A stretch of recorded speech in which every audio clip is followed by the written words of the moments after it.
कई बार अनजाने में और बहुत बार स्वार्थवश कुछ इंसान ऐसे कर्म कर देते हैं जिसका पछतावा उन्हें जीवन भर रहता है। लालच और स्वार्थ से भरे हुए कर्म हो सकता है कि आपको थोड़ी देर के लिए फायदा पहुंचाएं, लाभ पहुंचाएं, आनंद प्रदान करें, लेकिन ऐसे कर्म करने के बाद आपका मन बोझिल होने लगता है।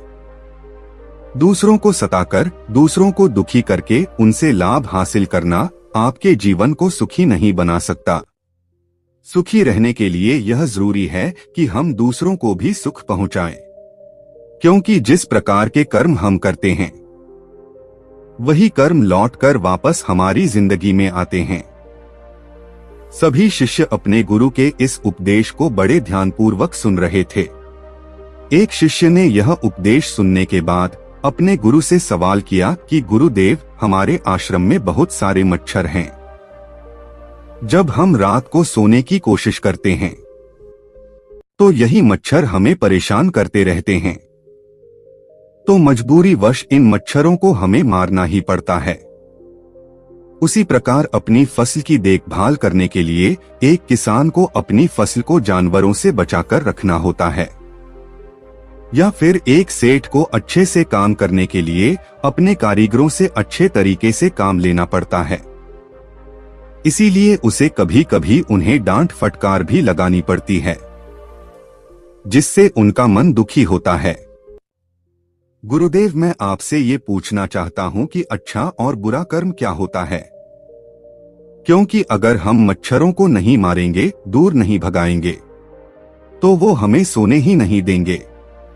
उसी प्रकार कुछ जानवर ऐसे होते हैं जिनसे इंसान को भी खतरा होता है। अगर इंसान उनको नहीं मारेगा तो वो इंसान को मार डालेंगे। गुरु ने मुस्कुराते हुए एक पेड़ की तरफ इशारा किया जिस पर बहुत सारे कांटे उगे हुए थे। गुरु ने सभी शिष्यों को समझाते हुए कहना शुरू किया कि इस पेड़ को ध्यान से देखो, तुम्हें क्या दिखाई दे रहा है? एक शिष्य ने कहा कि गुरुदेव, पेड़ बहुत बड़ा है। तो दूसरे शिष्य ने कहा कि गुरुदेव, पेड़ पर बहुत अच्छे फल लगते हैं। तीसरे शिष्य ने कहा कि गुरुदेव, पेड़ की छांव बहुत अच्छी है। एक और शिष्य ने बिल्कुल ही अलग जवाब दिया।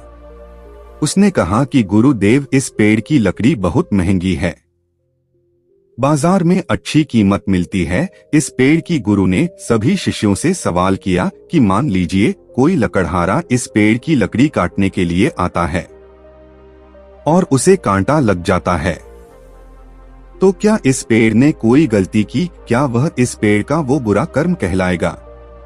गुरु ने सभी को समझाते हुए कहना शुरू किया कि प्रकृति इन पेड़ पौधों को भी ताकत देती है। खुद की रक्षा करने की ये कांटे इस पेड़ पर इसीलिए उगे हुए हैं ताकि ये अपनी रक्षा कर सके, और अगर अपनी रक्षा करते हुए यह किसी को हानि भी पहुंचा देता है तो वो बुरा कर्म कैसे हो सकता है? क्योंकि इसका सर्वप्रथम कर्तव्य यही है कि पहले वह खुद की रक्षा करे, क्योंकि जब यह खुद की रक्षा कर पाएगा तभी तो दूसरों को फल प्रदान कर पाएगा। इसीलिए खुद की रक्षा के लिए किया हुआ कर्म कभी भी बुरा कर्म नहीं होता है। गुरु ने कहा कि जीवन एक द्वंद्व है।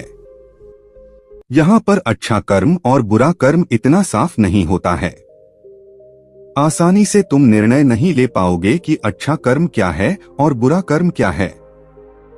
उसके लिए तुम्हें तर्क शक्ति का इस्तेमाल करना होगा। जब हम किसी हिरण को शेर का निवाला बनते हुए देखते हैं तो हमारे दिल में बहुत करुणा उठती है। उस शेर के प्रति हमारे मन में नफरत पैदा होती है। लेकिन समझने की बात यह होती है कि शेर का शिकार तो हिरण ही है। अगर वो हिरण का शिकार नहीं करेगा तो भूख से खुद मर जाएगा। तो इसमें शेर गलत कैसे हो सकता है? देखिए, प्रकृति के कुछ नियम और कानून होते हैं और उसी के अनुसार संसार चलता है। अहिंसा परमो धर्मः, ये बात ये कथन शास्त्रों में भी लिखा हुआ है और हम सब ने सुना होगा कि अहिंसा सबसे बड़ा धर्म होता है। लेकिन सिर्फ तब तक जब तक आपकी सुरक्षा की बात नहीं आती है। जहां पर आपकी सुरक्षा को खतरा होता है, वहां पर इंसान को अहिंसा त्यागनी पड़ती है। अगर वह वहां पर भी अहिंसा अपनाएगा तो वह कायर कहलाएगा। शिष्य ने सवाल किया कि गुरुदेव, तो क्या फिर मांस खाना सही है?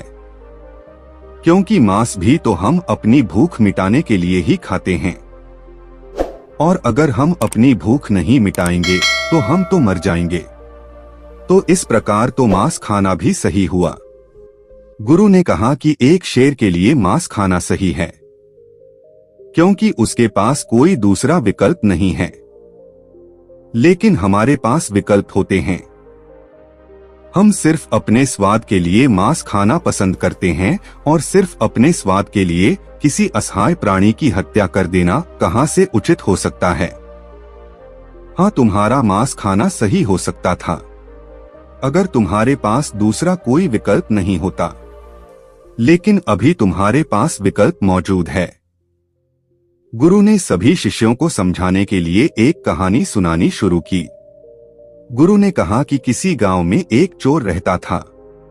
चोरी करना ही उसका पेशा था। ये बात गांव में किसी को नहीं पता थी कि वो एक चोर है। एक दिन उसकी मां बहुत बीमार हो गई।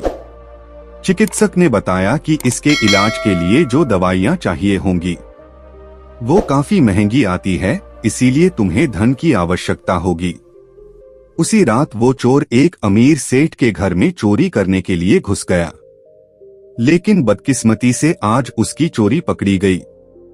जब सेठ ने उससे पूछा कि आज तक तो तुमने कभी चोरी नहीं की, आज ऐसी क्या मजबूरी हो गई कि तुम्हें चोरी करने पड़ रही है? फिर क्या था, उस चोर ने गिड़गिड़ाना शुरू कर दिया। हाथ जोड़कर जोर जोर से रोने लगा और रोते हुए कहने लगा कि सेठ, मेरी माँ बहुत बीमार है। अगर तुरंत उसका इलाज नहीं किया गया तो वो बच नहीं पाएगी। सेठ ने जाकर उसकी माँ का हाल जाना और उसे यकीन हो गया कि ये चोरी अपनी माँ को बचाने के लिए ही कर रहा था, इसलिए उसने उस चोर को माफ कर दिया। गुरु ने सभी शिष्यों को समझाया कि हम सब अपने जीवन में यही तो करते हैं। गलत कर्म हम हमेशा करते रहते हैं, लेकिन जिस दिन हमारा गलत कर्म पकड़ा जाता है तो हमारे पास कोई ना कोई बहाना तैयार होता है कि इस मजबूरी में मुझे यह कर्म करना पड़ रहा है। जिस प्रकार तुमने मच्छरों को मारने की बात कही है, तुम दूसरा विकल्प भी चुन सकते थे।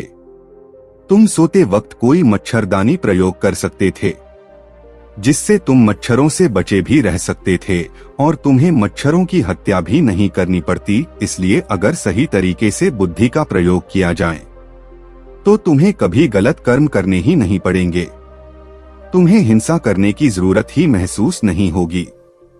शेर एक जानवर होता है, उसके पास बुद्धि नहीं होता और ना ही उसके पास संसाधन होते हैं, इसीलिए उसकी मजबूरी हो जाती है हिरण को मार कर खाना। लेकिन हम इंसानों के पास बुद्धि भी होता है और संसाधन भी होते हैं, और उसके बावजूद अगर हम गलत कर्म करते हैं तो उसके लिए कोई तर्क, कोई बहाना उस गलत कर्म को अच्छे कर्म में बदल नहीं सकता है। एक सेठ अपने कारीगरों से प्रेम से भी काम ले सकता है, लेकिन अहंकार वश अपने सत्ता को स्थापित करने के लिए वो अपने कारीगरों को डांटता और फटकारते रहता है।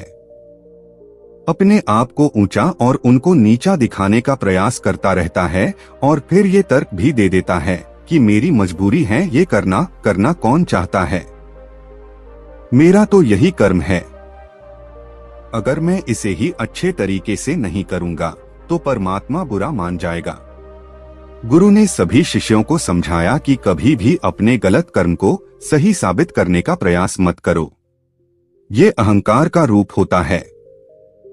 आपका अहंकार जो होता है वही गलत कर्म को सही साबित करना चाहता है। वह सोचता है कि मैं गलत कैसे हो सकता हूं, और यहीं पर आप अपने अहंकार को बढ़ावा देते चले जाते हैं। अगर कोई गलती हुई है तो उसे स्वीकार करो। जब तुम किसी गलती को अपने मन से स्वीकार कर लेते हो तो तत्क्षण वो गलती भविष्य में दोहराई नहीं जाती है। एक शिष्य ने गुरु से सवाल किया कि गुरुदेव, अगर किसी से अतीत में गलत कर्म हुए हैं, गलतियां हुई हैं, तो उन गलतियों को कैसे ठीक किया जा सकता है? कृपया इस पर प्रकाश डालें। गुरु ने कहा कि सबसे पहले तो ऐसे इंसान को जो खुद की गलतियों को स्वीकार कर लेते हैं, वह बहादुर होते हैं, क्योंकि हर एक इंसान अपनी गलती को स्वीकार नहीं कर पाता। और अगली बात समझने की यह होती है कि इंसान गलतियों का पुतला ही होता है। अगर इंसान गलती नहीं करेगा तो उसका विकास कैसे होगा? गलतियां कर करके ही इंसान गलतियों से पार हो जाता है।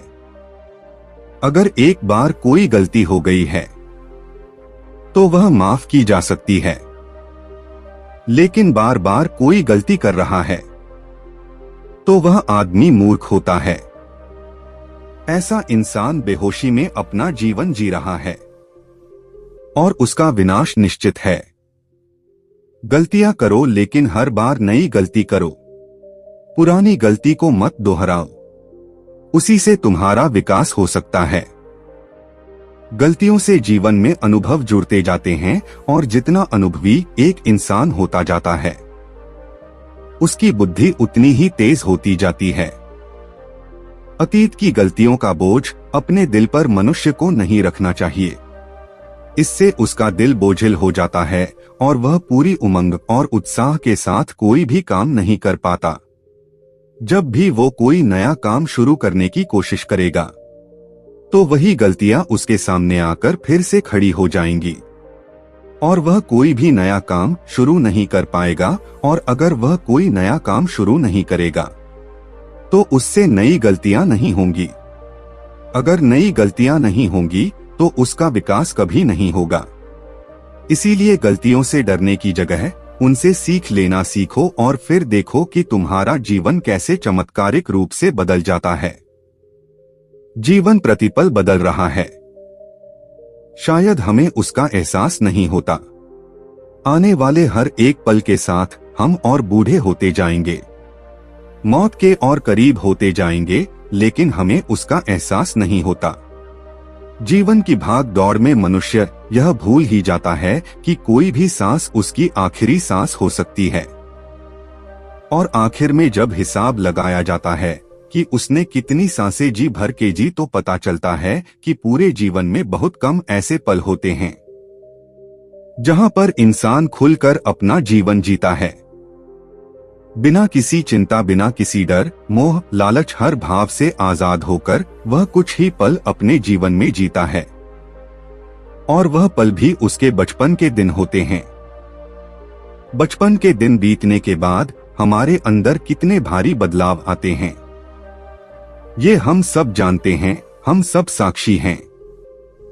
उसके जीवन का हर एक पल मुक्त होकर जिया जा सकता है, लेकिन जरूरत होती है सही कर्मों की। कर्मों के बारे में सही ज्ञान होने पर आदमी के अंदर के द्वंद्व खत्म हो जाते हैं, और जब द्वंद्व खत्म होते हैं तब शंका मिटती है, और शंका मिटने के बाद इंसान का एक नया जन्म होता है। आज तक हम शंका यानी कि संशय में ही तो जीते आए हैं। ये खरीदो, वो ना खरीदो, इससे बात करो, उससे बात ना करो। हर चीज में हमारे दो पहलू होते हैं, हर विचार हमारा बटा हुआ होता है। इसीलिए हम कोई भी निर्णय पूरे मन से नहीं ले पाते, हर निर्णय आधा अधूरा रहता है, और इसीलिए हमें अपने जीवन में कभी सफलता नहीं मिल पाती। लेकिन एक बार अगर आपको समझ में आ जाए कि क्या सही है, क्या गलत है, तो आपके मन में से सारा संचय दूर हो जाएगा, और वो संचय दूर होने के बाद सफल होने से कोई नहीं रोक सकता। आपको अपने विवेक का इस्तेमाल करना सीखिए, बुद्धि का उच्चतम प्रयोग करें, तभी आपको पता चलेगा कि क्या सही है, क्या गलत है। हर समय सही और गलत का निर्णय इतना आसान नहीं होता है, क्योंकि असल दुनिया में सब कुछ इतना साफ साफ नहीं होता। हमें चुनाव करना पड़ता है, हमें अपनी बुद्धि का प्रयोग करना पड़ता है, वेग का इस्तेमाल करना पड़ता है। तब जाकर हम कहीं यह निश्चय कर पाते हैं कि क्या सही है और क्या गलत है। और यकीन मानिए, अगर आपने सही कर्मों की धारा पकड़ ली तो आपका जीवन धन्य हो जाएगा, क्योंकि जीवन में जो करने योग्य होता है वो सही कर्म होता है। लेकिन अधिकतर लोगों को सही कर्म का मतलब ही नहीं पता होता। कर्म तो हम सभी करते हैं, लेकिन परिणाम हर किसी को नहीं मिलता। परिणाम सिर्फ उन्हें ही मिलता है जो परिस्थितियों के अनुसार सही कर्म करने का साहस दिखाते हैं, जो चिंतन करके यह जान पाते हैं कि कर्म का सिद्धांत क्या होता है और अलग अलग कर्मों का हमारे जीवन पर क्या असर पड़ता है। जब इंसान भली भांति अपनी दृष्टि से यह सब देख लेता है, तब उसका कर्मों के बारे में सारा संशय दूर होने लगता है और तब धीरे धीरे अनुभव के साथ उसे पता चलता जाता है कि जो कर्म वो कर रहा है वो किस श्रेणी के कर्म है, क्योंकि 3 श्रेणियां होती हैं: उच्चतम श्रेणी, मध्यम श्रेणी और न्यूनतम श्रेणी। जो मनुष्य बिना किसी लालच, मोह या द्वेष के कोई निर्णय करता है, कोई कर्म करता है, तो ऐसा कर्म हमेशा उच्चतम श्रेणी में आता है। और जो इंसान दूसरों को दुखी करने के लिए अपने मोह, अपने लालच और अपने देश के अभिभूत होकर कर्म करता है, वो न्यूनतम श्रेणी में आता है। अब आपको खुद आकलन करना है कि जो भी आप कर्म करते हैं वो किस श्रेणी में आते हैं, और अगर वो श्रेणी न्यूनतम है तो उसे उच्चतम लाने का प्रयास कीजिए, तभी आपका जीवन बदलेगा। वरना तो जीवन भर आपके कर्म आपको प्रभावित करते रहेंगे, आपको दुखी करते रहेंगे। अपनी बात को खत्म करते हुए गुरु ने आखिर में कहा कि जो भी गलतियां करो, होश पूर्वक करो, बेहोशी में नहीं। और होश जीवन में तभी जागृत होता है जब तुम ध्यान की अवस्था में प्रवेश करते हो। इसके बाद सभी शिष्य अपने गुरु के निर्देशों के अनुसार ध्यान में प्रवेश कर जाते हैं। तो दोस्तों, कैसी लगी यह कहानी आपको कमेंट सेक्शन में जरूर बताना, और अच्छी लगी हो तो इस चैनल को सब्सक्राइब करके नोटिफिकेशन बेल को जरूर प्रेस कर देना। तो मिलते हैं अगली कहानी में, तब तक के लिए अपना ख्याल रखना।